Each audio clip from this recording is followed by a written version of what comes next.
The final winter of 1547 was colder than most, but nothing chilled the whispers that echoed through the cold stone corridors of Whitehall Palace, like the dreadful news no one dared speak aloud. The lion is dying.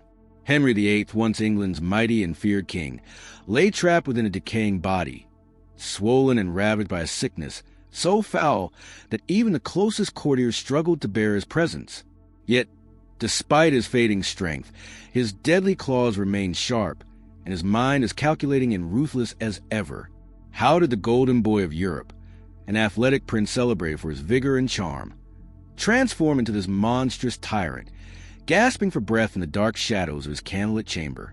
Stay with me, because by the end of this journey, you will uncover the chilling truth behind Henry's relentless physical decline, the brutal political battles that consumed his final days, and the dark secrets history almost forgot to reveal.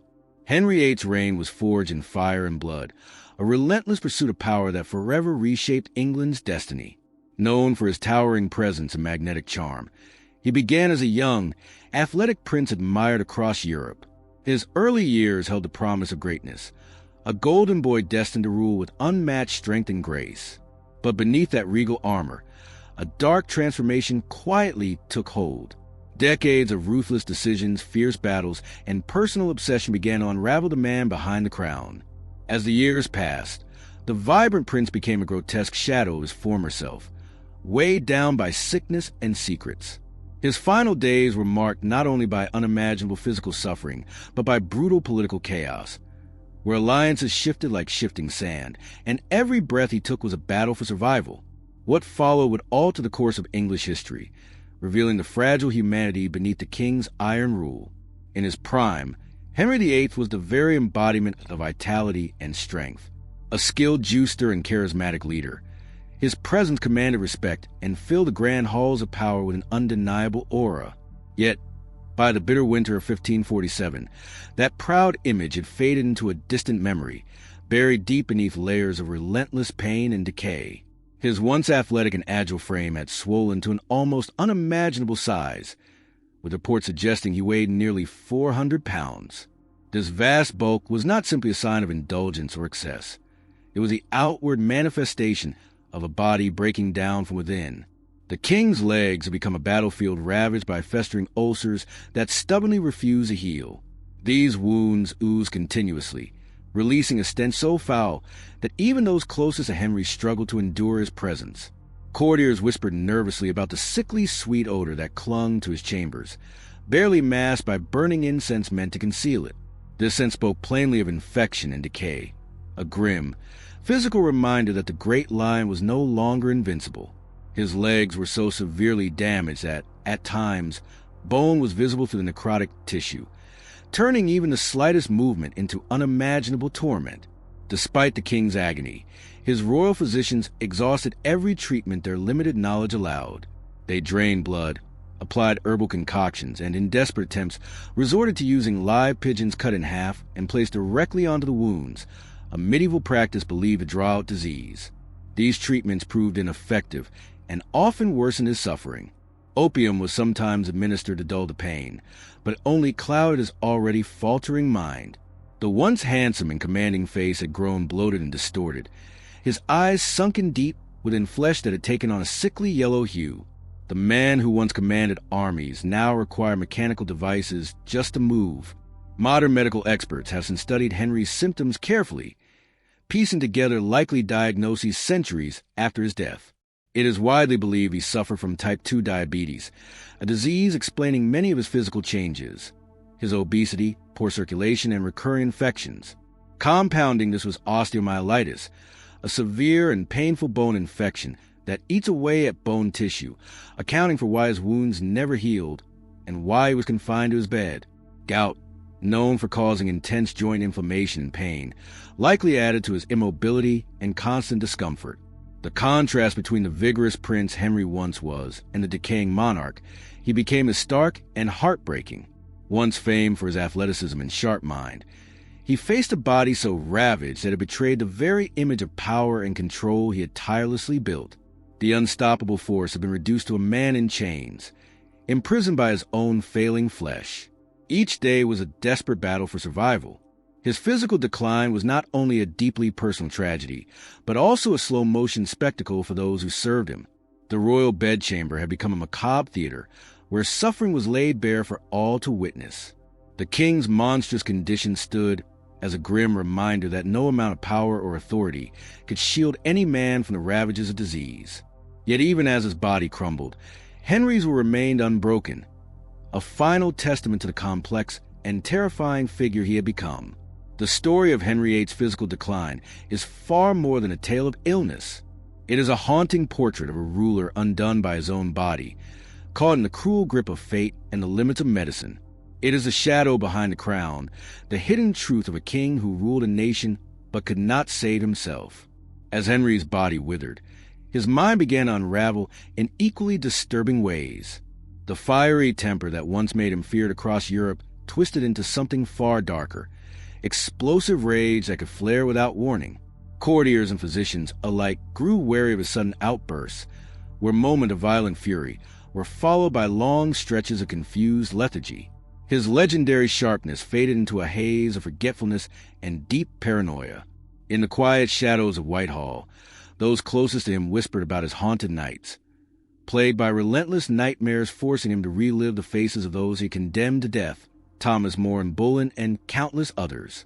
These ghosts of his past seemed to accuse him in silence, haunting his restless sleep with unforgiving stares. Beyond this psychological torment, Henry's soul was caught in a wrenching spiritual battle. Though he had boldly severed England's ties with Rome to crown himself head of the Church of England, his faith remained unsettled in those final days. One moment he demanded the familiar Catholic rituals of confession and absolution, seeking comfort in old traditions. The next, he would affirm Protestant doctrines, perhaps grasping for meaning in the new order he had forged. His personal chaplain recorded how Henry awoke in terror from vivid nightmares, his pleas filled with desperation for forgiveness and salvation. This erratic spiritual wavering stood in stark contrast to the unwavering autocrat he had once been, a man who shattered centuries-old religious authority with a single stroke of his pen. What emerges from these final days is a portrait of a king stripped of his invincibility, a man once feared for his iron while now trembling before the mysteries of death and judgment. The ruthless monarch who ordered executions with cold precision now faced his own mortality with dread and confusion. His mind, once as sharp and lethal as any sword, was besieged by doubt and fear. The relentless power that defined his reign dissolved into the fragile vulnerability of a dying man, caught between the ghosts of his past and the uncertainty of what awaited beyond the grave. This emotional collapse added a haunting, tragic layer to Henry's final chapter, revealing not just the fall of a king, but the unraveling of a tormented soul. Even as Henry's body crumbled, the deadly game of power played on relentlessly within the walls of Whitehall. The king's failing health did nothing to halt the fierce struggle unfolding over his succession. Two dominant factions vied for control. On one side, conservative Catholics led by the Duke of Norfolk, determined to preserve the old faith and traditional power. On the other, reformist Protestants rallied behind Edward Seymour, the young prince's uncle, eager to push England further into religious reform and solidify their grip on the throne's future. Henry, despite his physical torment, remained fiercely aware of these threats. Paranoia gripped him like a vice, fueling desperate attempts to maintain control even as his strength waned.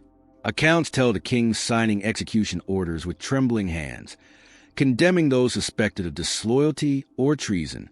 His will to dominate politics extended beyond death itself, a final stand to shape the future from his sickbed. Yet his mind, clouded by pain and opium, wavered between lucidity and confusion, making these last days as politically volatile as they were physically brutal. The court guarded Henry's condition with near-religious secrecy. Knowledge of the king's true state was restricted to a trusted few, including Archbishop Cranmer, who ensured that news of the monarch's decline did not leak and spark premature power grabs or unrest. Even Queen Catherine Parr, Henry's sixth wife, was kept at a cautious distance during critical moments. The weight of the secrecy underscored the fragile balance holding the realm together, a kingdom poised on the edge of chaos as factions schemed quietly in shadow corridors. This web of intrigue and fear formed the backdrop of Henry's last days, where every whisper held the promise of betrayal and every shadow hid ambition.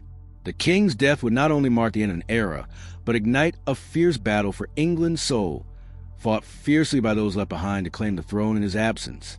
On a bitterly cold January day in 1547, Henry VIII's battered body betrayed him one final time with a violent seizure, so fierce that attendants had to hold him down to prevent injury. This sudden collapse was unmistakable evidence of a massive stroke, a merciless blow to a body already ravaged by years of disease and decay. As the convulsions passed, the king lay weakened and partially paralyzed on his right side. Struggling to speak, his once commanding voice reduced to faint, almost inaudible murmurs.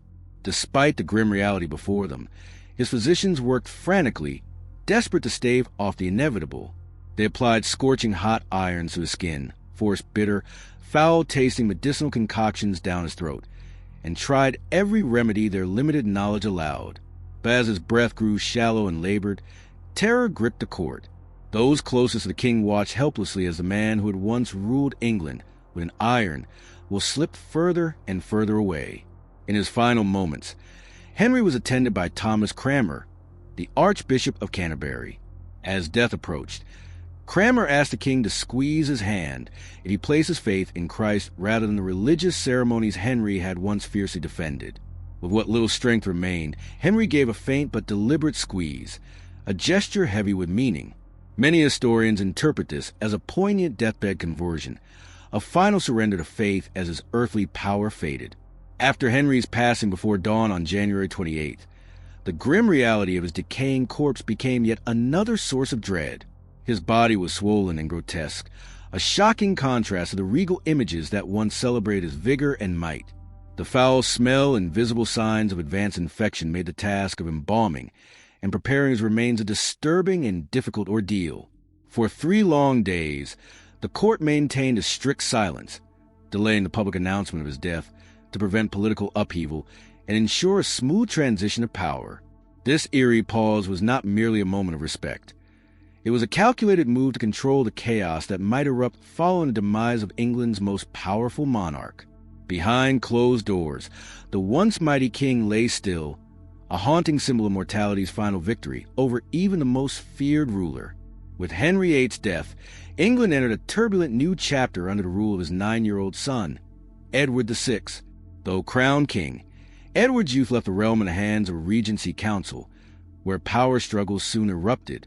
Edward Seymour, the boy's ambitious uncle, swiftly outmaneuvered rivals to become Lord Protector, effectively ruling in his nephew's name. The fragile balance Henry had tried so hard to maintain crumbled quickly as factions jockeyed for influence, each seeking to steer the kingdom's future amid growing religious upheaval and political uncertainty. Even in death, Henry's physical condition posed unexpected challenges. His enormous, swollen body required a specially constructed coffin, reinforced to bear his great weight. The decomposition of his remains was so advanced it shocked embalmers and attendants alike. The funeral procession became a carefully choreographed display of power and continuity. Horses draped in black velvet, mourners lining the streets, and an effigy depicting the king in his prime, masking the grotesque reality beneath. This stark contrast between royal propaganda and grim truth underscored the monarchy's desperate need to project strength despite decay and a relentless passage of time. Through his meticulously crafted will, Henry sought to control the future beyond the grave. He laid out a clear line of succession, from Edward to his daughters Mary and Elizabeth, attempting to bind England's fate tightly to his own legacy. Yet even this plan was quickly challenged as political ambitions shifted and loyalties changed. The authority of the will stood both as a testament to Henry's enduring influence and a stark reminder of the limits of mortal power. Ultimately, the aftermath of Henry's death was marked by upheaval and transformation. His passing triggered shifts that reshaped the monarchy, religion, and governance across England, leaving a legacy both grand and tragic. A king who fought fiercely for control, only to face the inevitable surrender to time and history. Henry VIII's final illness has captivated historians and medical experts for centuries, sparking ongoing debates about the true causes behind his dramatic decline. Early theories suggested syphilis, heavily influenced by Victorian moral judgments that linked the king's notorious sexual excesses to divine punishment. Others proposed scurvy or even rare genetic disorders. However, Modern research largely supports the conclusion that Henry suffered from type 2 diabetes. This chronic condition explains many of his physical symptoms: extreme obesity, poor circulation, and the persistent, festering leg ulcers that plague him in his final years. Adding to his suffering was osteomyelitis, a severe and agonizing bone infection that devoured tissue and prevented his wounds from healing. Gout likely compounded his torment, causing intense joint inflammation that made movement agonizing and nearly impossible. The treatments Henry received revealed the stark limitations of Tudor medicine, even when administered to one of the most powerful men of the era. Desperate and often bizarre attempts included bloodletting, herbal remedies, and the use of live pigeons, cut in half and placed on his festering wounds in the hope of drawing out infection. His physicians also experimented with costly but ineffective concoctions made from gold and pulverized precious stones, showing both the hope and helplessness of medical practice at the time. Opium was used to dull his pain, but only clouded his deteriorating mind further, adding to his mental confusion. After Henry's death, the discovery of his personal effects offered a deeply humanizing glimpse behind a fearsome monarch. Among the expected royal seals and jewels were intimate objects, a miniature portrait of his third wife, Jane Seymour, revealing his personal attachments, a lock of hair believed to belong to his mother, Elizabeth of York, underscoring the enduring influence of family even as his health failed, and most touching of all, a child's handwritten prayer book, possibly connected to his daughter Elizabeth, hinting at a softer, more private side rarely glimpsed amid the brutal politics and public spectacle of his reign. These artifacts remind us that beneath the imposing figure of Henry VIII was a man wrestling with pain, loss, and fragility of mortality, even as his body betrayed him. Henry VIII's death was more than just the end of a monarch. It stands as a profound metaphor for the inevitable limits of power and the universality of mortality.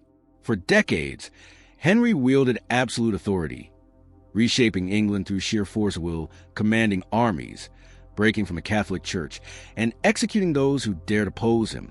Yet, in the final chapter of his life, all his power could not protect him from the ravages of his own body. The once towering and vibrant king was reduced to a grotesque figure, confined by disease and pain, forced to confront a fate no crown or title could alter.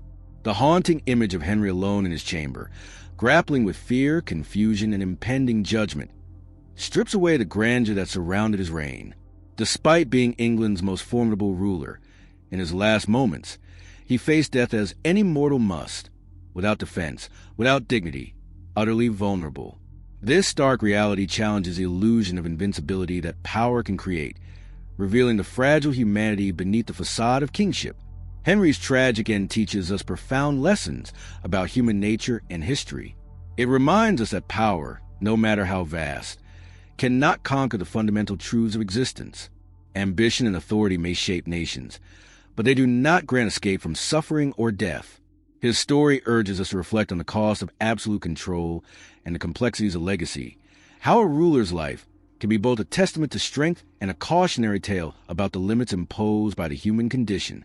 In studying Henry VIII, we confront timeless questions about leadership, mortality, and the enduring struggle between human frailty and the desire for immortality. As Henry VIII's reign drew to a close, the turmoil within his court intensified. The fierce battle between conservative Catholics and reformist Protestants was not merely a struggle over religion. It was a ruthless contest for power and control over England's future. Amid his mental and physical decline, Henry's paranoia deepened, leading him to issue deadly orders and desperately cling to his fading influence. These final days reveal how fragile even the greatest empires can become when uncertainty and fear take hold. If you're fascinated by stories of power and downfall, where ambition collides with fate and history's most gripping tales unfold, make sure to subscribe. Here, we dive deep into the lives of figures like Henry VIII, exploring the human drama behind the throne, the secrets buried within palace walls, and the forces that shape our world. Don't miss these compelling journeys into the heart of history.